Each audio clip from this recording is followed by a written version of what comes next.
We know all that. The stats are in. But I don't want to talk about that again, like I said. I want to talk about fatherlessness in church. Is that, you with me? Everybody went.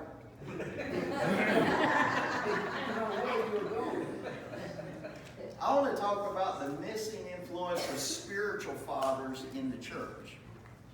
You see, there's a reason why we are where we are. Now, you may think the church is in a great place. I have to disagree. I think the church in America is in a very not so healthy place. I think you're seeing, and I saw a note from somebody this morning, and someone else has already talked with me about the fact that somebody they've known that's been in the Lord for years, walked with the Lord faithfully for years, has now decided not to do that anymore. And in this, the note that I read, it involved a man who had a ministry of apologetics. And he's decided now to walk away from it. I'm sure most of you have seen, if you have a Case for Faith, I believe it is, where the movie focuses on the associate of Billy Graham. I can't think of his name right offhand. What's his name? Yeah, Templeton. When back in the day they started together, and back in the day people thought he was going to be greater than Billy Graham. He was a better speaker. He drew larger crowds, and they thought for sure he was going to be the one who would rise to the top. He didn't. He walked out. He turned his back on God. Why, we don't know. But he turned his back on God and walked away. And I saw one of his final interviews, and it's on that movie, if you get a chance to watch it. One of his final interviews before he passed away, he talked about his lament that he so missed his Savior that he just couldn't go back. And he died. Now, you may ask, well, why would people come to that point? Well, you know, there's many reasons, but for the most part, you could probably reduce it to maybe three. One, they have questions no one seems to be able to answer. Questions about life, questions about the faith. Probably one of the main questions that always gets asked is the question of evil. And they like to throw out that popular little saying, if God is all good and all powerful, why is there evil in the world? Since there is evil in the world, then God must not be all good, or he must not be all powerful. And so that sounds like a very simple, is that a syllogism? When you work through those, where you make your statements and you kind of insinuate your answer in the statement. So that's one, the problem of evil. And you know, on that, just as a little sidebar, I've had people use that on me. You know, well, if God was all that, he shouldn't allow people to do evil things. And you know, it's kind of interesting, I've noticed over the years, that these people want everybody in the world to lose free will except them.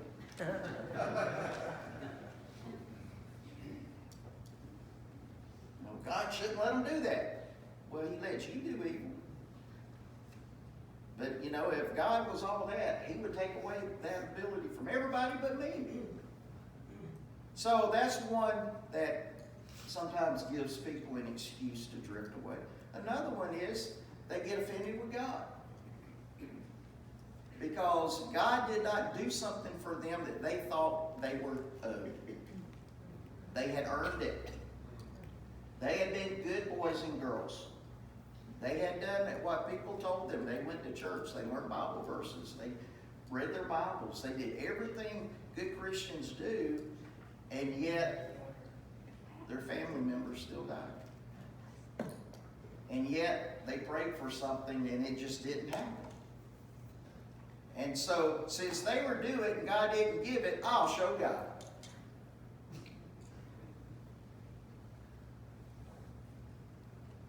And they get angry. And they say, I'll just pretend he doesn't exist. It's kind of like the child that doesn't get what the child wants. And so they sit in the corner and pout. Or, I'm going to hold my breath till you give in. That's the one that's always funny to me, because I've said it once. How long is this going to last? So, that's the second reason. One, questions no one can answer. Two, they're offended with God because he didn't do something they thought he should do. Number three, they're offended with Christians. Well, there can't be nothing to this. I went to church and those people were mean as the devil. And we probably all know folks that said that. Well, you know, they're all hypocrites down there. Well, you'll just add to the mix. Come on. But that's an excuse. Or maybe they had business dealings with somebody that, you know, had Bible verses plastered all over their vehicle or in their business. And hopefully you already know how that usually works out. That's why when I see that, I usually back off. Let's check some things out first. But when folks start telling me how Christian they are before I do business with them, it usually makes me nervous. And that happens. That can happen. They can be offended with somebody over that. And so they say, well, obviously there's nothing to it because this happened. And so I think what we're seeing today in the church, in many ways, is a product of a lack of spiritual fathers.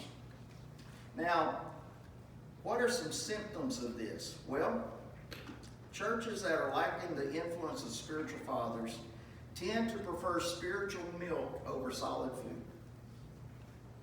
So, how many times do you have to hear the gospel over? That's all we hear on Sundays. The gospel, or 12 ways to be happy, 5 ways to be successful, 3 ways to find the mate that you want, 2 ways to not beat your wife, you know, and all these self-help type messages. That's milk.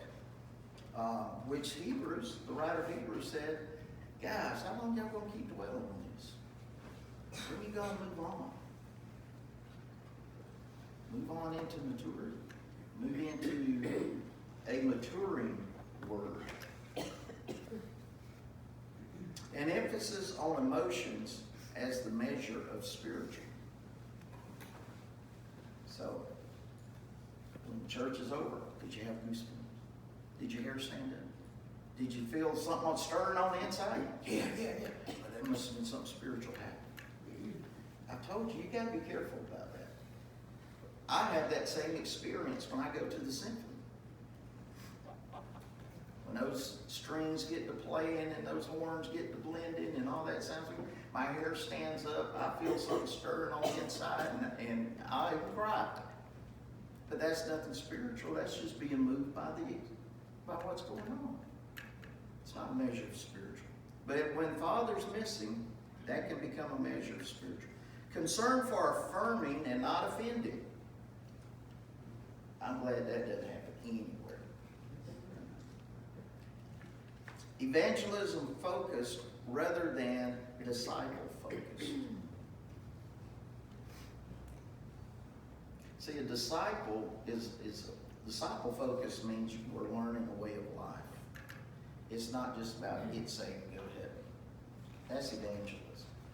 Once you're saved and going to heaven, that's the last time you need to hear the gospel. It's time to move on. It's time to get into discipleship, where we're learning how to practice truth. And as we learn to practice truth, we go through a transformation process called sanctification, where we are conformed to the likeness of Christ.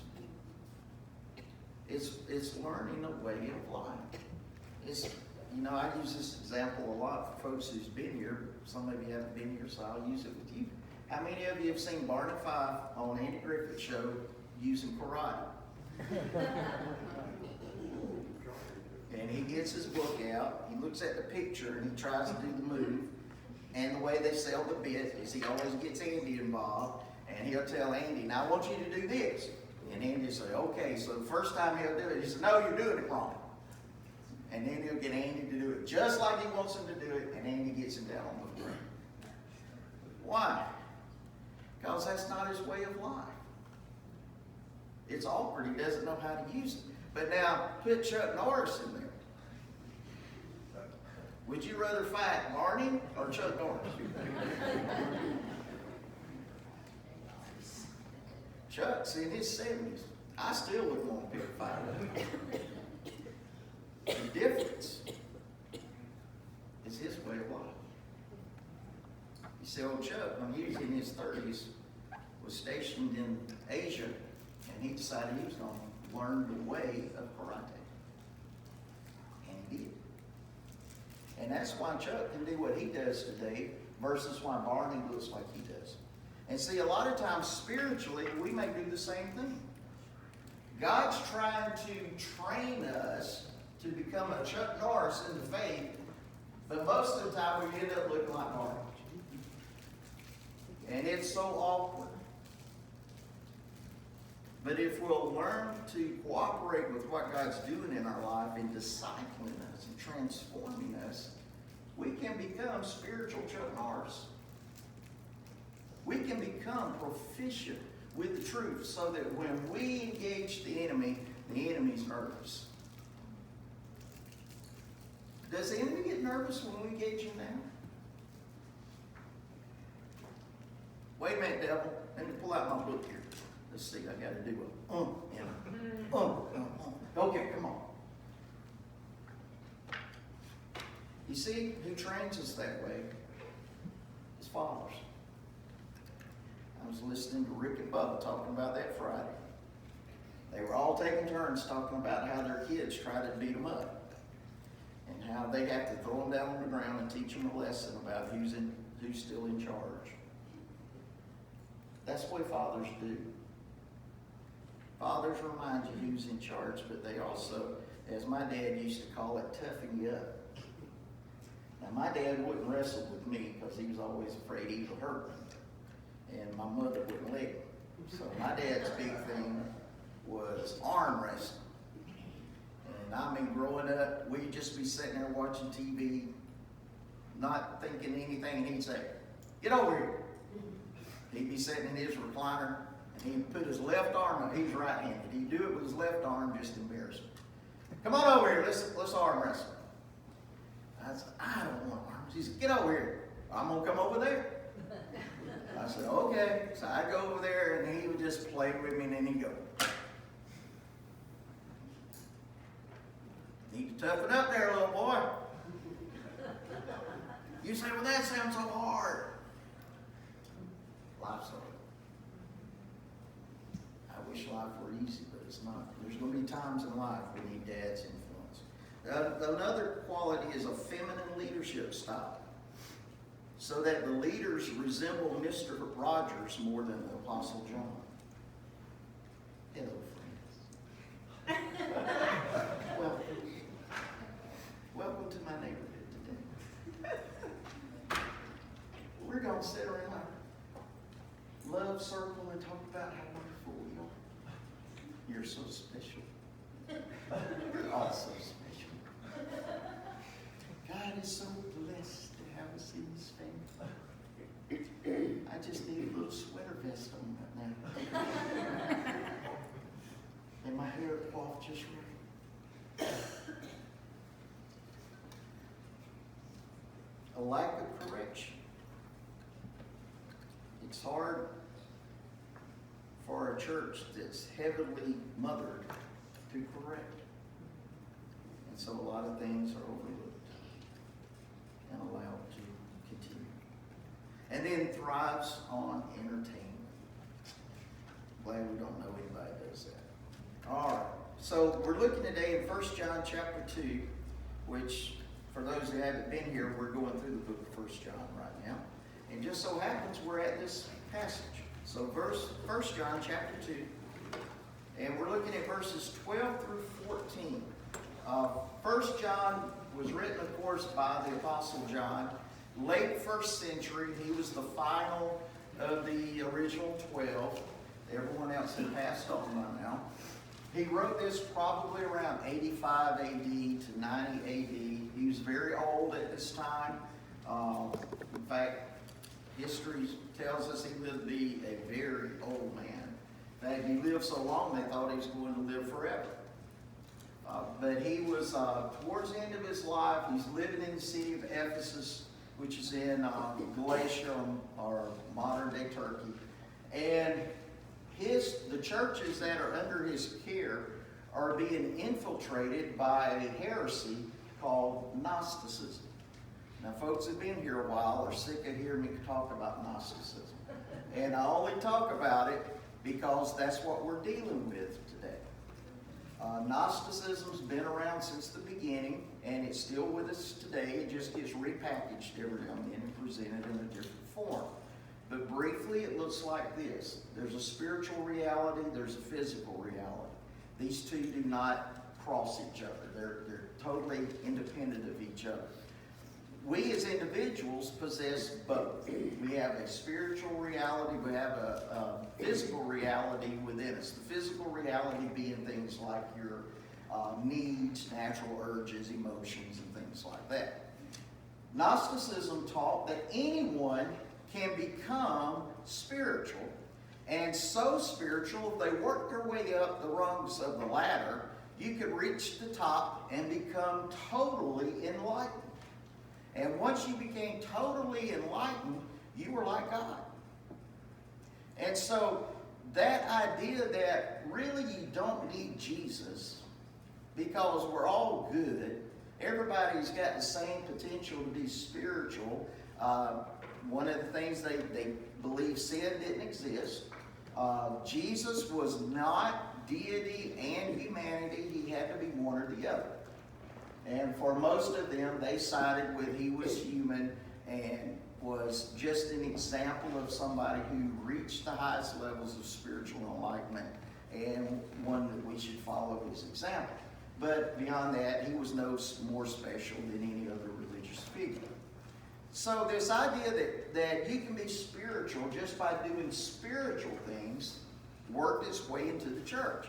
And it was so convenient because it told people what they wanted to be true. And that was, God doesn't care about sin. Sin doesn't matter. What you want to do in the natural part of life, where those urges, those needs, and everything else, was irrelevant to your spirituality. So you could be a spiritual person and live like the devil. It didn't matter. And that's why John spends so much time in his writing, especially in these epistles, talking about the fact we're all sinners. If you say you haven't sinned, you're a liar. Everybody's sinned. If you think sin doesn't matter, it does. And he keeps repeating this in this epistle. Now in his gospel, he focuses on the deity of Christ. But in this epistle, he's focusing on the reality of sin and what the normal Christian life should look like. So in this chapter, chapter 2, verses 12 through 14, he kind of breaks the thought and he goes into something that's almost poetic. He says this, I write to you little children because your sins are forgiven you for his name's sake. I write to you fathers because you have known him who is from the beginning. I write to you young men because you have overcome the wicked one. I write to you little children because you have known the Father. I write to you fathers because you have known him who is from the beginning. I've written to you young men because you are strong and the word of God abides in you and you have overcome the wicked one. Now he mentions 3 levels of maturity here. Okay? He's not talking about physical children, physical teenagers, or young men and physical adults. He's talking about spiritual. So spiritually, there's children. Spiritually, there's those who we would call young adults. And spiritually, there are the adults. Now, I know today we take great effort to be inclusive and say, well, we're men and women. Okay, I understand that. We're not going to do that today. We're just going to let it say what it says since it's Father's Day. So now we get to pick on the men. All right. So, what does he say then? Or, well, one question would be, in talking to these three people, these three groups of people, why would he say about fathers, you have known him who is from the beginning? What does that even mean? See, he said basically the same thing about those who are children in the Lord, the newbies. But there's a difference in the wording. The difference in the wording is for those who are young in Christ, so spiritual babes, you are coming to know the Father.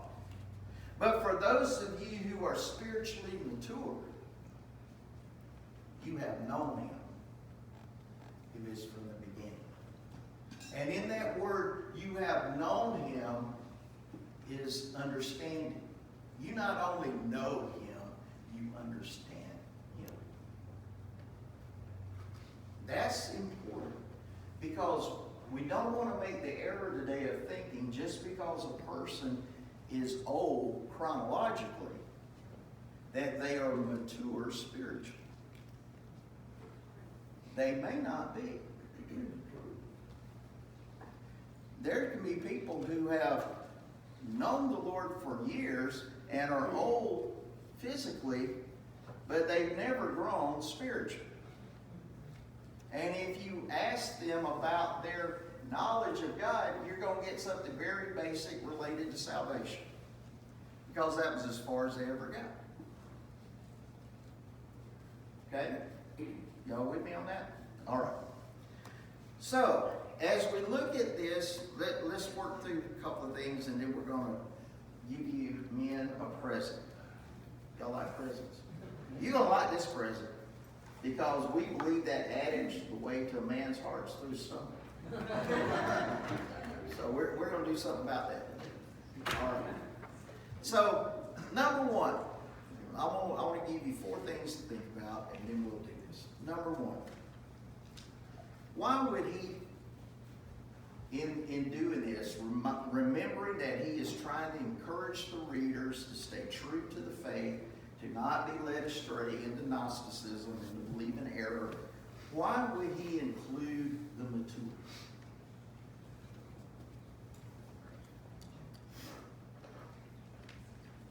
You can speak out if you want. Why would he include the mature here? Are we afraid to say it? Be leaders. Because the mature can be led astray too. We don't have to think about it that way. We like to think, well, so-and-so, he's a spiritual giant. He led many to Christ. He's got all kinds of gifting and spiritual authority going on, and he's reliable. And then next thing you know, you can't find him.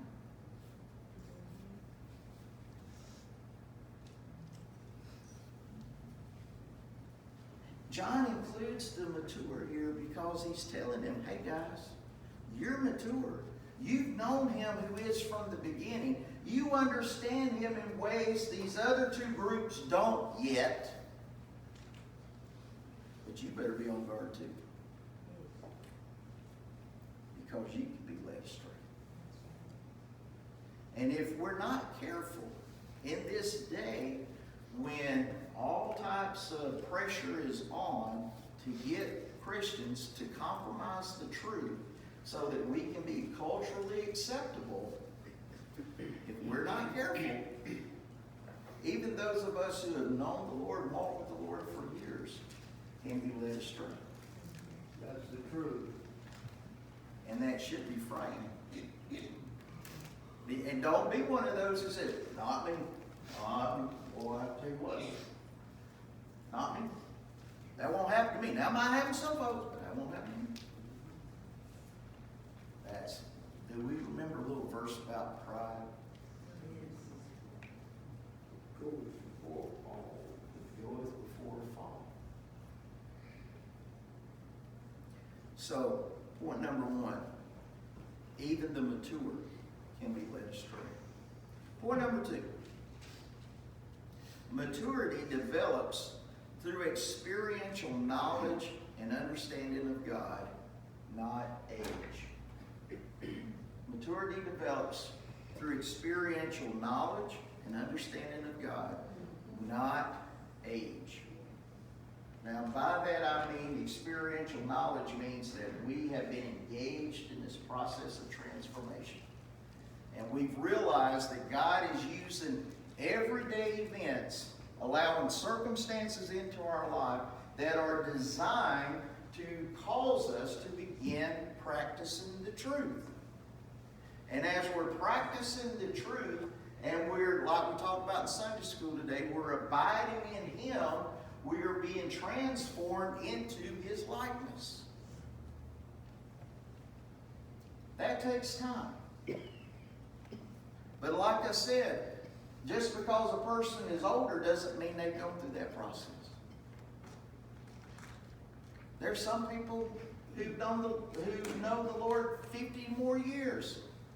And if you could see them as they look spiritually, they would be up there with Pampers on.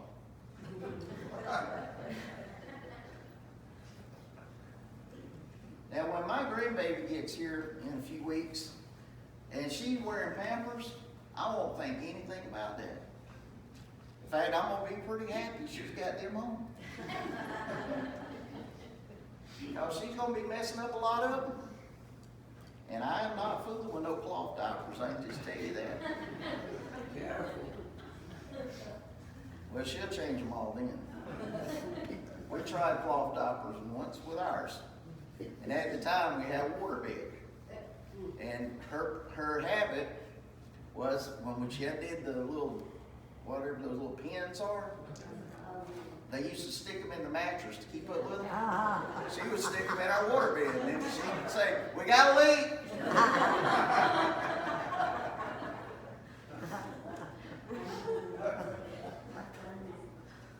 But when our granddaughter gets here and she's wearing diapers, I won't think anything about it. But now if my 10-year-old grandson showed up wearing diapers, we're going to probably have to have a little talk. Something's gotten off track here. But if I showed up here this morning wearing Pampers, and I had one of those pacifiers in my mouth I was working on pretty hard, we'd have a problem. We'd have a good laugh. That would definitely be a Houston, we have a problem moment. Because by now, I should have been matured beyond that. The same's true spiritually. If you've known the Lord 20, 30 years, by now, you should be matured way beyond needing diapers. Needing someone to feed you. Only able to consume milk and not solid food. There's a problem.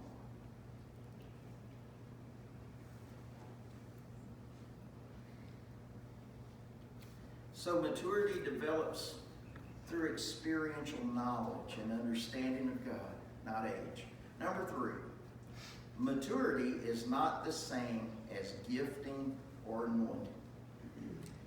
I say that because we don't need to get that confused. There's a lot of people out there who are gifted and anointed to speak, to present messages and stuff like that, but they're not fathers. In fact, Paul said it this way in 1 Corinthians 4:15. He said, you may have 10,000 teachers, but you've only got a few fathers. What's the difference? Well, I can tell you one difference. A father cares. A father cares.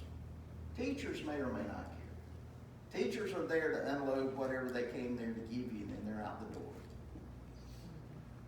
Whether you like it or need it or not, they're just there to do their thing. But a father cares. A father cares about where you're at. A father cares about what's coming at you. And the father cares about where you're going. You know, one of the things I heard quite a bit yesterday about John D, other than how cheap he is. Was how much he How cares. careful. And yes, we got the speech too about, don't throw those crackers away, just put them in the oven and warm them up, and they'll crisp up. But how much he cares about people. That's a father. And see, what a lot of you may not really recognize or really appreciate is if you've been in this church for years, you were under a father. You know, in a lot of churches, the pastor moves every 18 months. Now, how are you going to have a father there? It's just, next. I have a friend that's in a denomination. They get moved every 2 years. He just got moved. He just got settled in good at his other church, and they said, okay, time for you to go. Next. How can he be a father? He can't. He's a teacher. Fathers care. Fathers care about what's going on in your life. Fathers care about what's going on around you. I care. That's why I keep harping on this stuff. Because I don't want to see anybody in this fellowship get sidetracked into something that is nothing. That may even prove to be disastrous.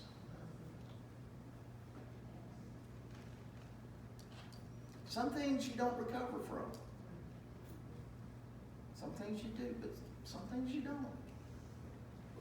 And I tell you, I've been around ministry for 50 years. Over 50. My dad's was a preacher as long as I can remember. And I've seen it all. Nothing new under the sun. And I can tell you, there's sometimes folks run off on this wild tangent and they come to their senses and come back. But a lot of times they don't.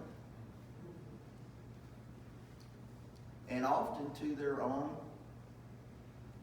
demise. Or their family. I'm part of a Facebook group that somehow or another some guy got me in. I don't know how I got in this group, but it annoys me most of the time. But somebody wrote about his new revelation this morning, and his new revelation was, we don't have to go to church.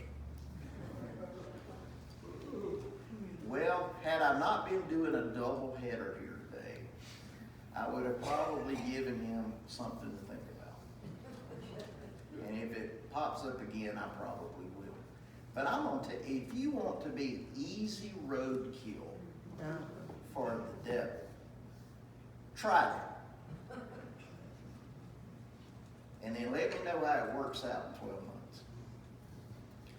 months. I've seen folks just arrogantly, which arrogance is always in it somewhere, arrogantly come to my dad and say, you know what, I've decided I don't need to be here anymore. Me and my family, we'll just have church at the house. And it isn't long before them and their family decide we got to part ways. They have a split in their church. And some of their kids say, I'm not doing this anymore. Y'all can do it if you want to. And it isn't too long before they're there by themselves.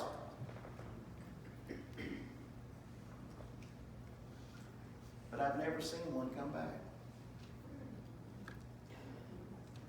They just fall away.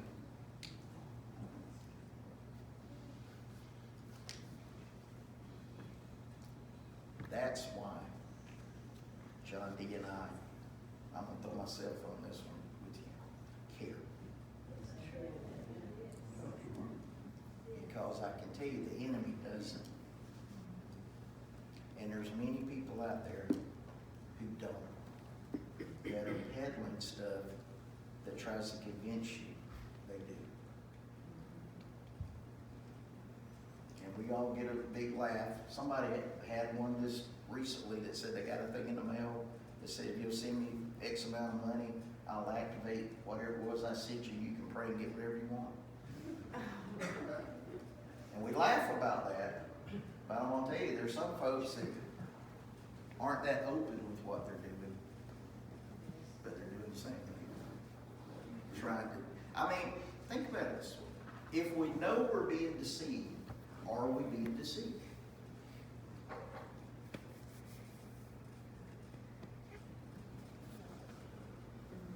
Deception is buying into something you don't realize isn't true. But if you go into it realizing it isn't true, but you embrace it anyway,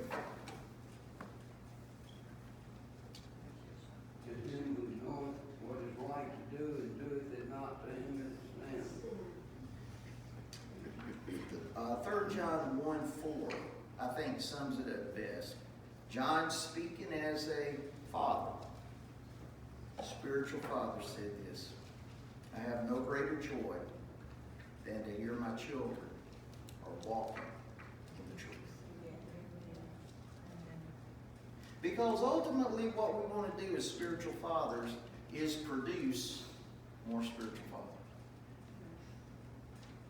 We want to produce people who are going to carry on the gospel. Because I got news for it. We need to live like, I know some people would disagree, but I'm going to stand by it anyway. We need to live like Jesus isn't coming back in our lifetime. You say, well, wait a minute. Brother so-and-so said, well, he can come back anyway. Well, he can come back whenever he wants to. He's God.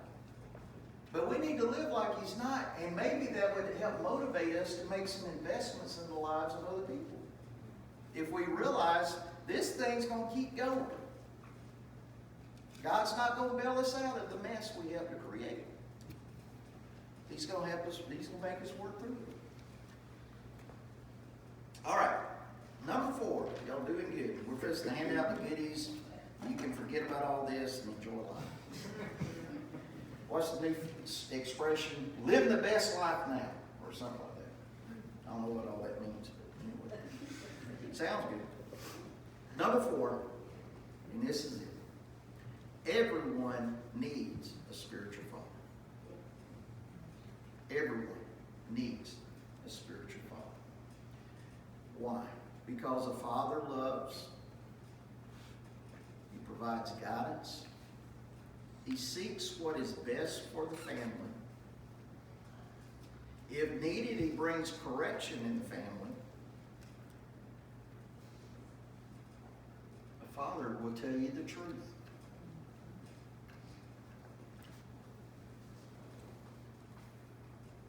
Although I don't think keeping expired cereal is truth. And a father models Christ for the family. So where do we wrap all this up? Well, most men are legacy-minded. They think about what they do. Maybe they get it tied up in a job or what they've accomplished. And they want something that's going to live beyond them. Something that lets history know they were alive.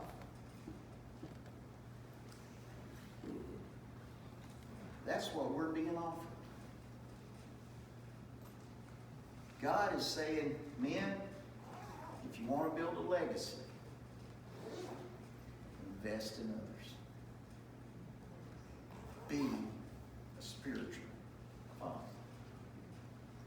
So in your little gift box you're going to get today, I'm not going to tell you what's on the inside, but on top of the box is a hammer.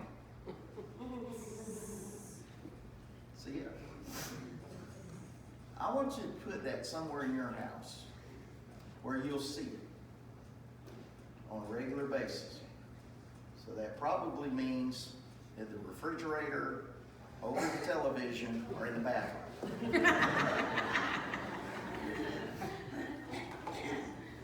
And every time you see it, think this: there's somebody around me that needs my influence. And if you have known the Lord for years, and by now you know you should be mature, but you're not, I encourage you today to get before God and say, God, I'm ready to start acting like who I'm supposed to be right now. See, in counseling, I have people come in all the time and say, well, I'm still upset with Mama. Mama didn't do me right. How old are you again?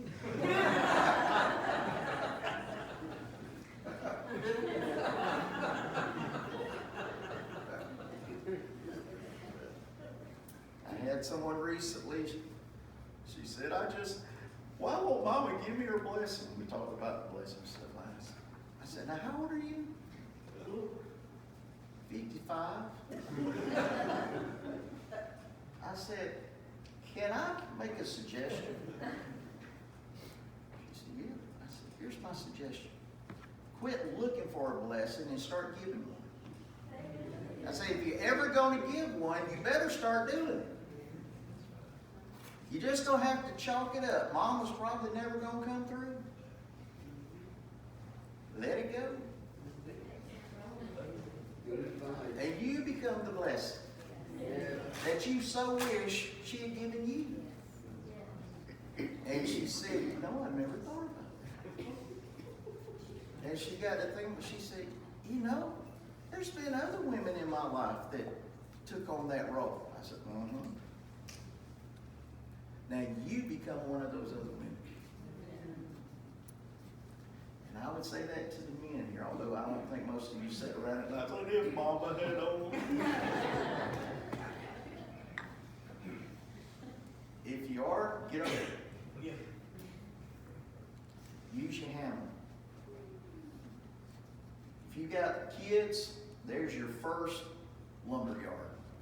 Your first construction site is in your house. Start working on those kids. If you're like us and kids are grown and gone and now they're having kids, the construction site's spread out a little bit. Now I'm going to tell you something, if you haven't figured it out already. As you get older, men, my dad used to tell me this, I didn't believe it until I got there. But he used to tell me, he said, one day you're going to look back at your life and say, F on when it comes to parenting. So if you're at that place and maybe your kids are grown and gone and acting a fool or whatever, and you say, well, man, I really blew it. If only. Well, you can't go back in time. If you can, please tell me how. Because when Danita and I got married, I weighed 165 pounds.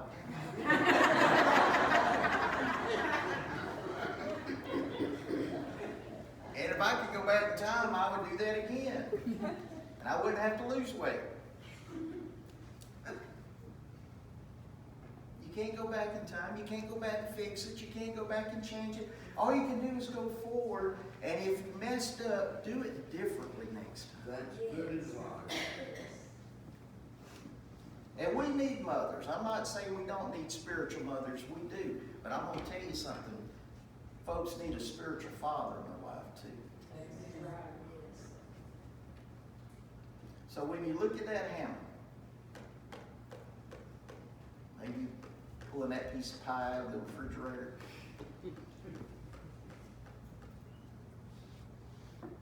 ask yourself the question, who have I built on today?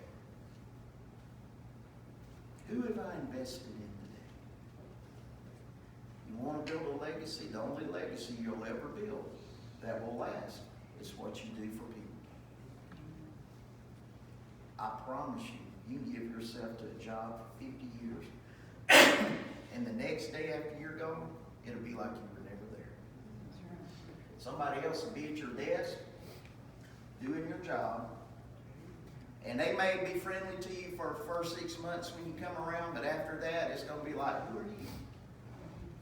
But I gave 50 years, so. It's what you do in the lives of people that last. So I'm going to ask all the dads to come up here to the front.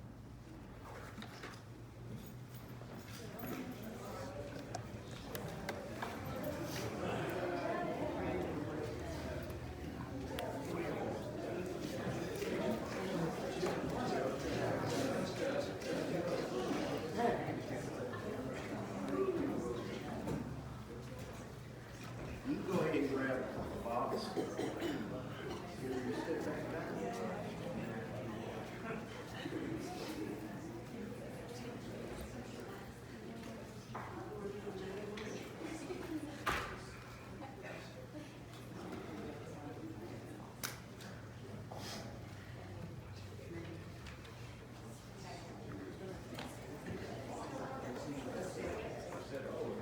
Y'all stay over here. I want to pray.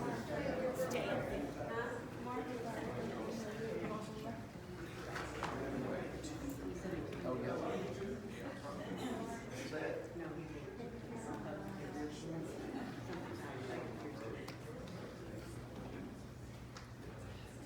What a crew. Are they a crew? Would win any prizes, but It looks wonderful to see all these dads up it here. does. Amen. It does.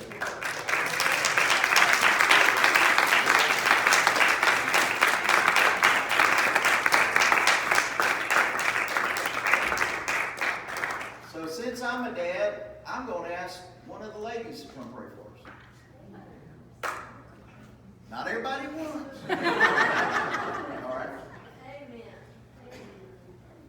Father God, we come before you in the name of Jesus, and we thank you so much for blessing our church with Bo and for the word of the Lord that he brings us every time he speaks. And we just pray that you'll bless him more and more and more with a fresh anointing, just like you've done since he got here. And we thank you for him. We thank you for a man who speaks the word of the Lord and is not ashamed of the gospel. And we pray that same blessing over every man standing up here, that they will speak the word of the Lord into all of our lives, and that they will never be ashamed of the gospel, and that we would be a generation rising up from this congregation and everywhere that these men go, that we would never be ashamed of the gospel. Yes. In Jesus' name we pray. Amen. Amen.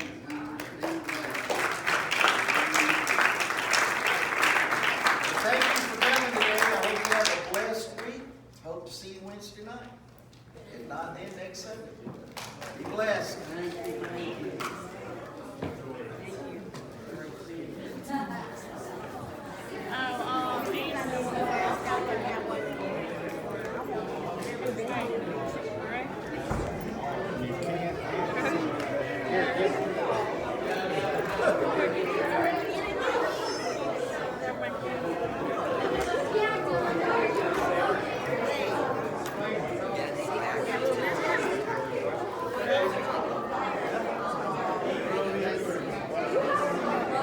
How are you, man? It's good to see you. Jane, I didn't even see y'all yesterday. Oh, you're so precious. Thank you for all you did to help Paula with her car. Oh, she